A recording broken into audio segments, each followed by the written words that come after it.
Another new brand has arrived in Australia with another new electric SUV. This is the Geely EX5. It's here from China and it offers some serious value for money and also some really nice finishes on the inside. So we'll cover it all in this review. Please subscribe if you haven't already, and thank you for watching. Let's get to it, shall we?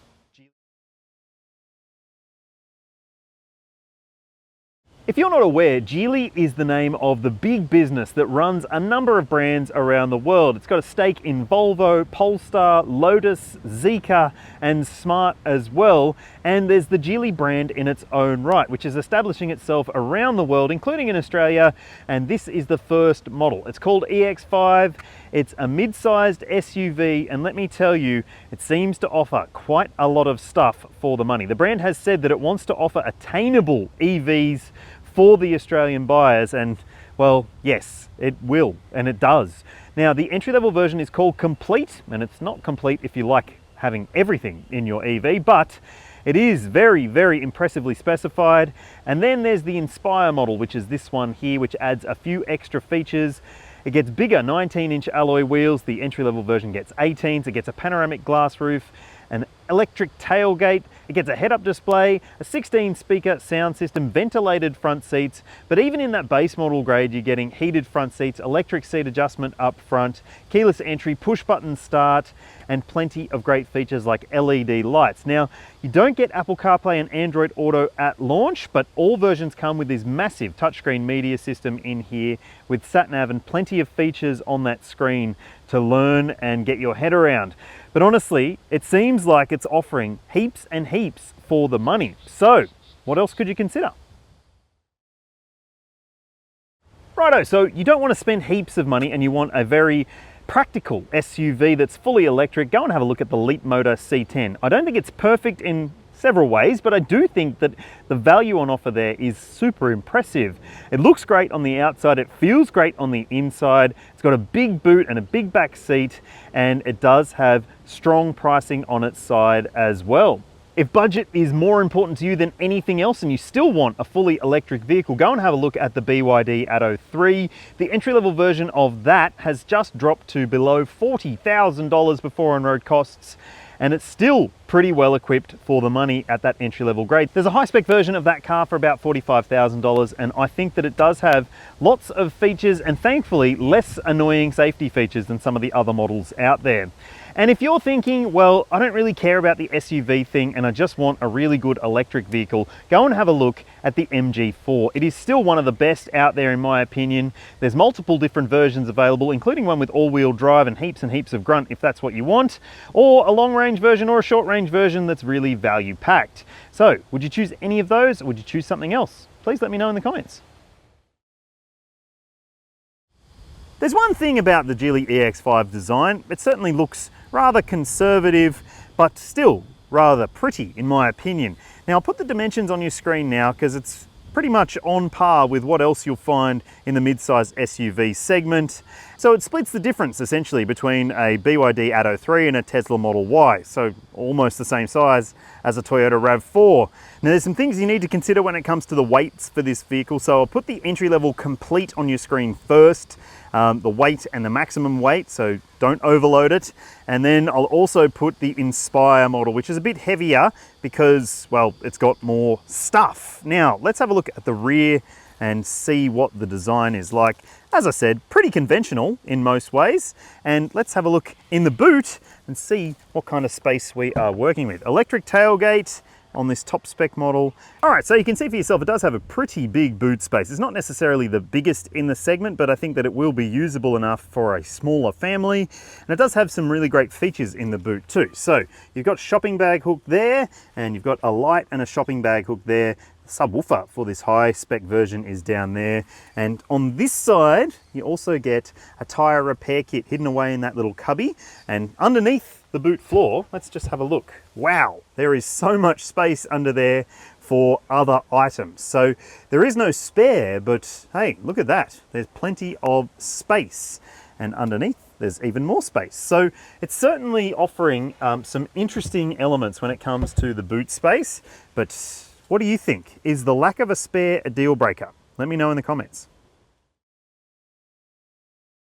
Righto, so here's your point of view perspective of the interior of the Geely EX5, and I mean, it doesn't necessarily change the game in terms of what you're getting, but wow, it still feels and looks pretty bloody good in my opinion. Now let's start at the top here with this head-up display in this high-grade Inspire model. You can see there you've got your speedo. It'll also show you some more info about your cruise control settings and so forth.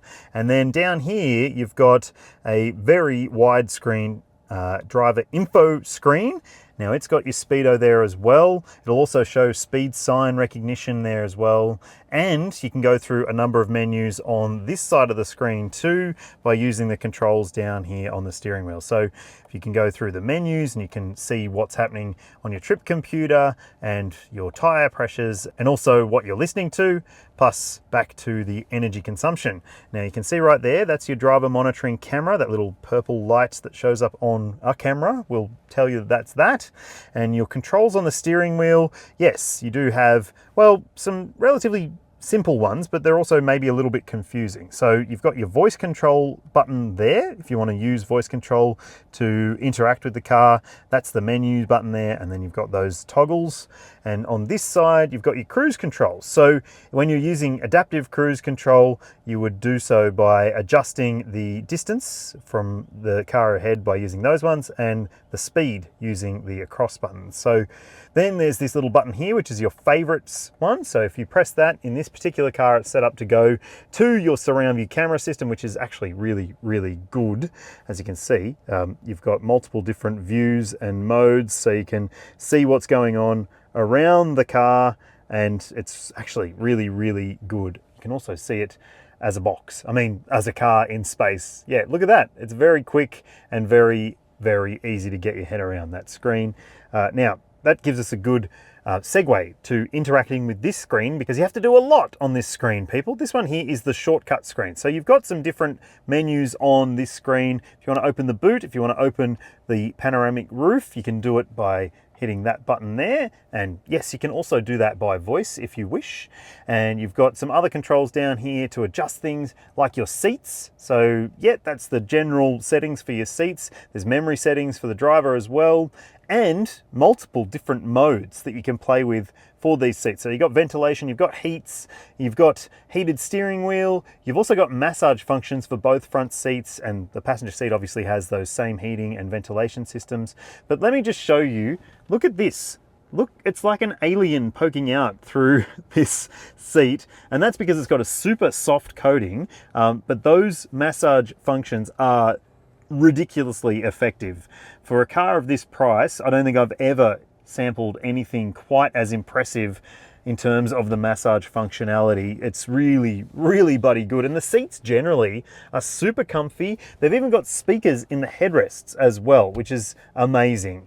Now, let's talk a little bit more about this screen though, because it's really what you need to focus on. So you do have this apps screen, and you can go into things like camping mode, so you can have the car running overnight if you want to sleep in it for whatever reason. It doesn't have Apple CarPlay and Android Auto just yet, but it does have sat-nav built in if you want to use that.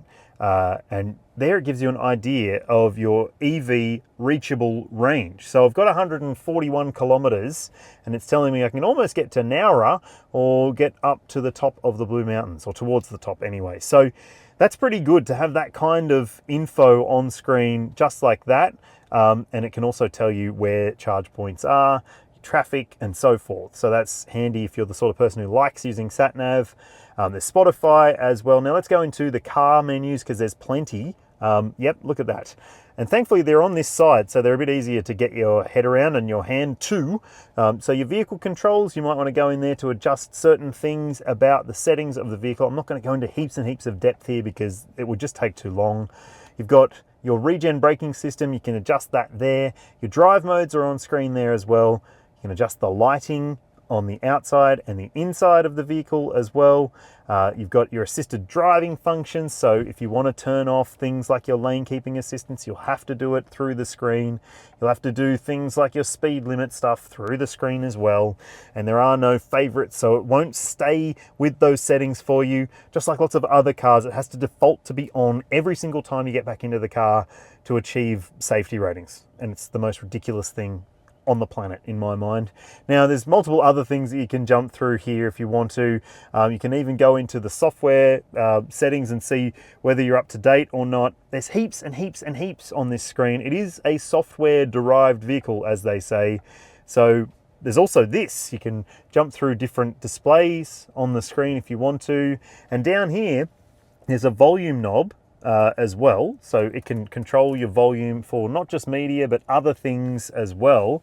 And if you want to, you can just press that button and you can jump through different displays there as well. So look, I think that the creepy cat is maybe not to everyone's taste, but hey, let's have a look at this climate control screen. So yep, you have to do your climate stuff on screen as well. You can adjust like so for your temperature.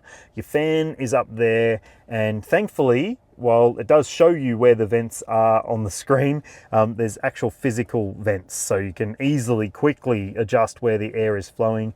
Down here, thankfully, you can also quickly press that button to put on your recirc, your front demister as well, and your auto mode for the aircon. Now let's look behind. So you've got some cup holders with a cover if you don't want to use the cup holders. There's also a little card holder there which you might be able to put a parking ticket, or you can put a parking ticket up there, which is also handy. Down there you'll find a wireless phone charger right there. That pad there isn't a charger, but at least it's there. And you've also got a big center console area too, and you can charge your key there. Beyond that, there's storage down below with charge ports available. It is a very big storage area down there. You've got bottle holders in the doors too. All the materials feel really nice and plush. And above you've got illuminated vanity mirrors as well, an auto dimming rear vision mirror, and hazard lights are up there. Now let's jump in the back seat and see what the space is like. This seat is set for my driving position. I'm 6 foot tall, and just look how much space I've got to play with here. Heaps and heaps of leg room, lots of foot wiggle room, and the headroom is also excellent. So if you've got tall teens, this could be a fantastic choice because, well, I think it's better than some large SUVs in terms of the backseat space. Plenty of amenities too. So you've got grab handles up above. There are lights that you can easily press on or off on the sides. You've got that big glass roof, and you've got some great features like map pockets on the seat backs, bottle holders in the doors. There are directional air vents, 2 of them. Some Chinese cars only have 1 for some reason. And down here you'll see USB A and C ports, as well as a pull-out drawer, which is bloody handy. And well, if that's not enough storage, there's another drawer down there, which is so handy, let me tell you. And when it comes to the seat itself, super comfy. You've got ISOFIX points and 3 top tethers as well. A flip down armrest with cup holders too. And up above, you'll find some speakers behind the headrests. So you're gonna be comfy back here, and you're gonna be entertained, well, probably anyway, depending on how bad the dad jokes are from up front. But I reckon, honestly, it's a brilliant space. Very, very good. Under the bonnet of the Geely EX5 is an electric motor that powers the front wheels. Now it's got 160 kilowatts, 320 Newton meters, and that is pretty punchy for an SUV of this size. It's got a single speed transmission. As I said, it sends power to the front wheels only. So if you need all-wheel drive, it might not be right for you, but it's still pretty quick. 0 to 100 in 6.9 seconds for the base model, 7.1 for the heavier top-end version. And that's not the only penalty for the high-end model. As I said, there is a slight penalty to pay for the high-grade version when it comes to this model lineup. So it has 410 kilometers of EV driving range, and the entry-level version has 430 k's. Those are both on the WLTP claim standard. So there's a 60.2 kilowatt hour LFP battery pack, which is handy if you're the sort of person who knows they're going to be repeatedly charging to 100%. And speaking of your charging, well, your charge port is on the front driver's side wheel arch, which is maybe not going to be ideal if you're a street parker in particular, but what is great about it is that you get 11 kilowatt AC charging, that's your top port, and DC charging is 100 kilowatts. But still, I think that it's going to be pretty good if you are going to be hitting the open road. The fast charging consideration is not too bad. 30 to 80% is pretty speedy, and you can also schedule charging if you want to via the smartphone app or on screen if you need to. And also keep in mind, this vehicle will have vehicle to load capability at 3.3 kilowatts and vehicle to vehicle at 6 kilowatts. So if you've got a friend who's out of juice, you can help them out by giving them a little bit of battery. Now, let's go for a drive and see what it's like. Listen to this, people. Yep, that's a chime outside the car to warn people that you're around. It's a lovely little song. Reminds me of the ice cream truck from years gone by. And exceeding the speed limit of 15 kilometers per hour. Okay, I didn't ask you to tell me that, but fine. I didn't see a 15 sign either. It's one thing that this car, straight off the bat, doesn't do as well as some others. So the safety intervention systems, the ADAS stuff, just listen to that. The bing-bong tech is out in force. It doesn't know that I'm not in a 15 kilometer an hour zone. It's just going on what it thinks the speed limit is. That's one of the big problems with lots of these vehicles with speed sign recognition and understanding, because they sometimes don't understand and they haven't recognized where any signs are. So that's annoying. And it's one of the annoying features of the safety suite here. And look, this is one of the things that I think will probably be improved over time with this car. So in my understanding, there's going to be an update to some of these software systems to basically make it less shitful. And thankfully, if that's the case, hopefully it will do a good job of changing some of the settings, because it can get on your nerves. It's not just the speed sign recognition. There's also a driver monitoring camera system on top of the steering wheel, which looks at your eyes and will tell you if it thinks you're distracted. Even if you're just looking around for a number on a house or something like that, or even looking for a parking spot in town, you might find that it can get on your nerves a little bit quickly. So those are things that hopefully can be improved with some software adjustments over time, and that would make this a more agreeable car, because more generally, it's a pretty agreeable car in terms of the drive experience. Now, when I drove this vehicle in China, I was, well, pretty underwhelmed with the dynamic elements of the car in terms of the steering and the ride, and primarily the softness of the suspension and the way that it wouldn't necessarily handle corners quite as well as I would hope. Those things, to the largest degree, have been remedied with the Australian tune that's been applied to this vehicle. So it's still squishy and a bit spongy and a bit soft feeling, but it's very comfortable and very agreeable in mixed road situations. So if you are dealing with lumpy, bumpy streets, it's pretty comfortable. It deals okay with speed humps too.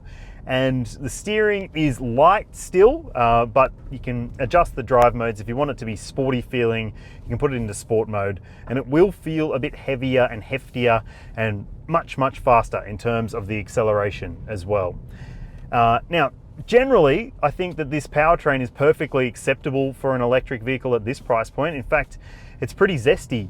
There's plenty of grunt here if you need it. It's also got regenerative braking built into this system, so it will try and feed a bit of energy back to the battery pack. It's not a 15 zone to give you the best chance to keep as much range as possible.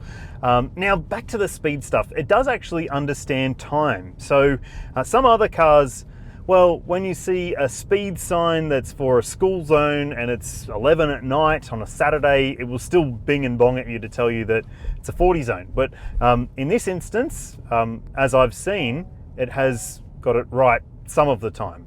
It's now telling me 25 in a 40 zone. I don't know what's going on here, people. It certainly leaves some room for improvement. And finally, we've seen a 50 sign, so off we go. Hopefully it doesn't annoy us anymore. Now, more generally, I think that the brake pedal is pretty progressive and pretty easy to manage. The acceleration is good as well. And moreover, the general driving dynamics of this car are fine. They're not exciting, but it's not designed to be an exciting car. So for me, it's a very, very impressive drive experience apart from the technologies getting in the way. And that seems to be common across a lot of new cars, unfortunately. But let's talk about efficiency, because there's some stuff to cover off there too. Okay, so there's two different numbers for the two different models in the Geely EX5 lineup. So the entry-level one is slightly better when it comes to energy consumption or kilowatt hours per 100 Ks. It's just like litres per 100 Ks in a petrol car. The lower the number, the better. And yep, it's pretty decent, I have to say. And this high-grade version, which is heavier and less efficient, well, yeah, there's a penalty to pay there. And if you're wondering what I've seen across my time testing this car, this wasn't my full week test as I usually do, but I have tried to replicate some elements of that with highway, urban, freeway, and country road driving. And I've seen a relatively good number, which you'll see on your screen now too. So it could be a pretty efficient choice for people who are looking for exactly that. And more generally, I like it, apart from the bing-bong shit. At the time I'm filming this, there is no safety rating applicable for the Geely EX5, but it does have all the spec and tech to annoy you. I mean, to achieve the maximum 5-star rating, in theory at least. There's adaptive cruise control with traffic jam assist if you want to use that. There's rear cross traffic alert and blind spot monitoring. You've also got autonomous emergency braking with pedestrian and cyclist and junction detection, lane keeping assistance and emergency lane keeping, which is, well, sometimes a little bit too eager. There's a driver monitoring camera system, which is definitely too eager in my opinion with the beeping and bonging and all that. And you've also got speed sign recognition too, which does bing bong at you pretty regularly. So those things might play into considerations for this vehicle because they can get on your nerves, I have to say. But what is great about it is that you get a surround view camera as standard. In the entry-level version, you get rear parking sensors. If you step up to this high grade one, you also get front parking sensors. And look, I think that it's pretty good. And there's 7 airbags fitted to it as well. Dual front, front side, a front center airbag, and curtain airbags for both rows of window seats. Yeah, pretty good, but some of those safety things might get on your nerves.